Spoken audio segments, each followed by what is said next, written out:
Halo teman-teman, perkenalkan nama saya Bertoni Chandra.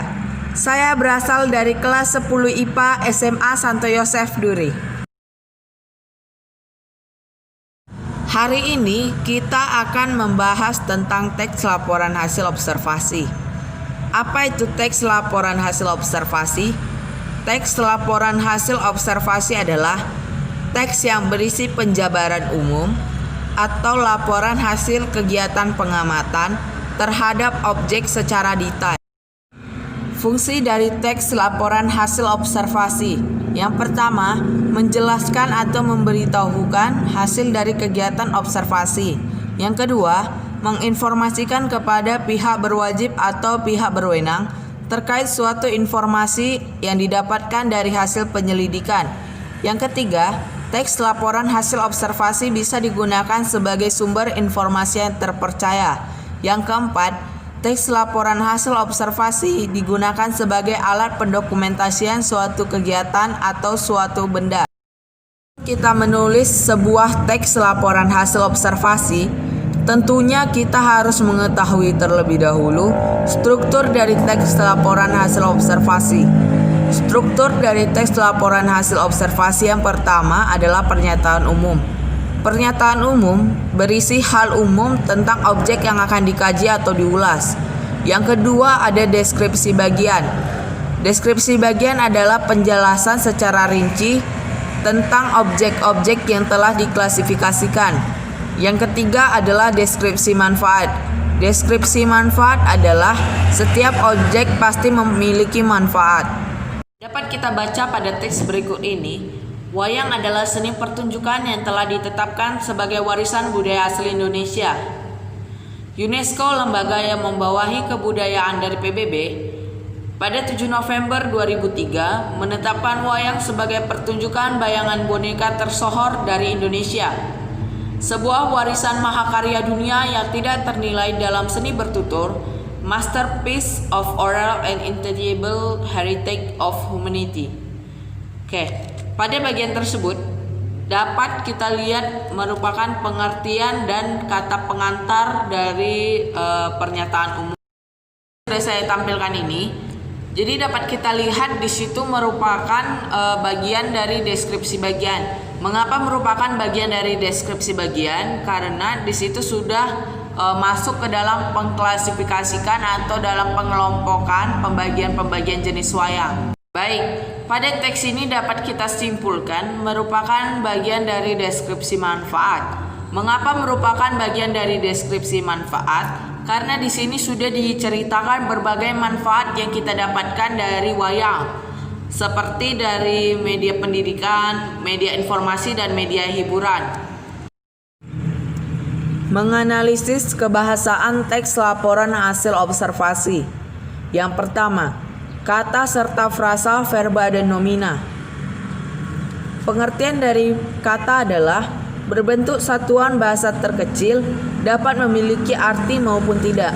Sedangkan pengertian dari frasa adalah gabungan dari beberapa unsur namun tidak boleh melebihi batas fungsi. Contoh dari kata. Contoh dari kata adalah wayang, sedangkan frasanya adalah seni pertunjukan yang telah ditetapkan sebagai warisan budaya asli Indonesia, atau bisa juga sebagai pertunjukan bayangan boneka tersohor dari Indonesia. Dalam kegiatan berbahasa, kata yang digunakan dapat berupa kata dasar atau kata bentukan. Pengertian dari kata dasar adalah kata yang belum mendapatkan imbuhan, memajemukkan ataupun pengulangan. Sedangkan kata bentukan adalah kata yang telah mendapatkan imbuhan atau afikasi, pengulangan atau reduplikasi, dan pemajemukan ketika digunakan. Kata yang mendapat proses pengimbuhan dapat berupa jenis. Misalnya, kata berjenis verba dapat berubah menjadi nomina jika mendapat imbuhan.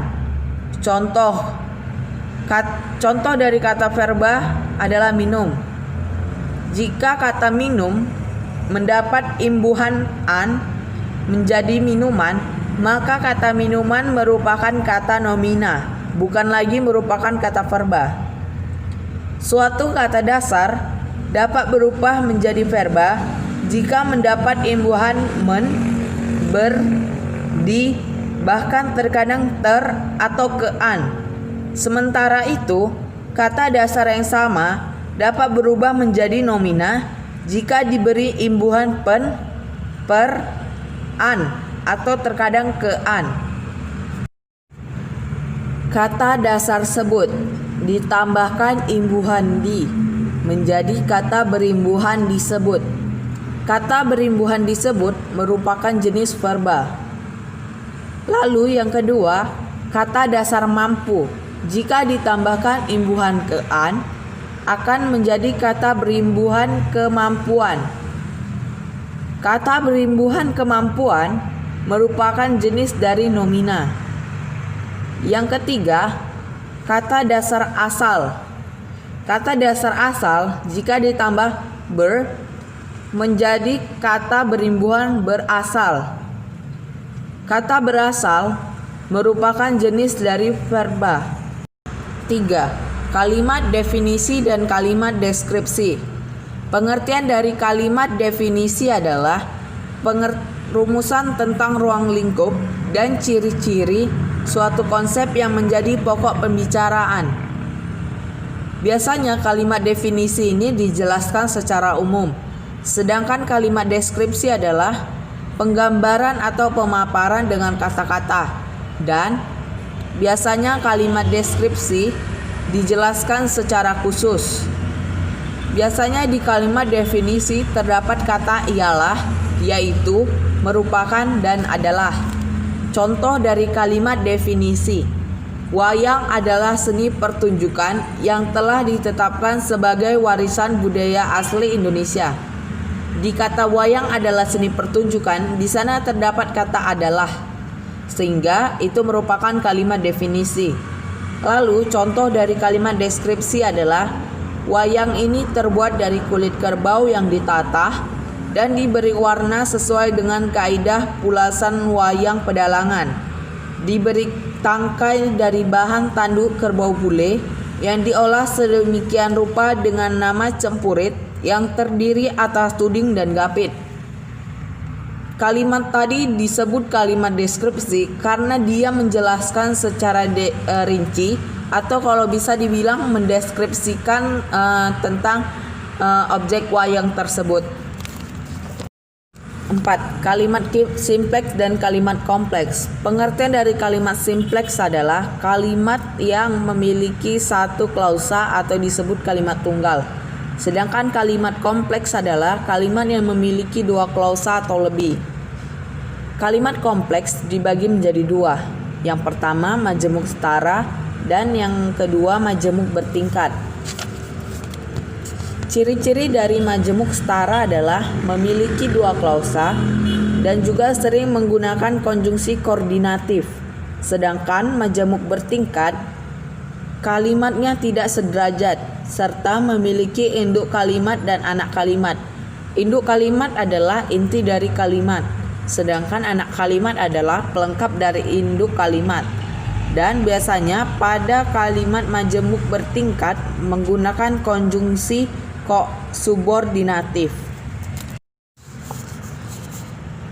Contoh kalimat simpleks dan kalimat kompleks. Yang pertama, contoh kalimat simpleks. Ada beragam jenis topeng di museum ini. Kata ada merupakan predikat, sedangkan kata beragam jenis topeng merupakan subjek, dan kata museum ini merupakan keterangan tempat. B.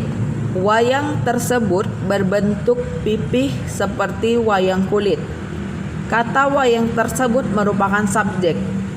Kata berbentuk merupakan predikat. Pipih merupakan objek. Dan seperti wayang kulit merupakan kata keterangan.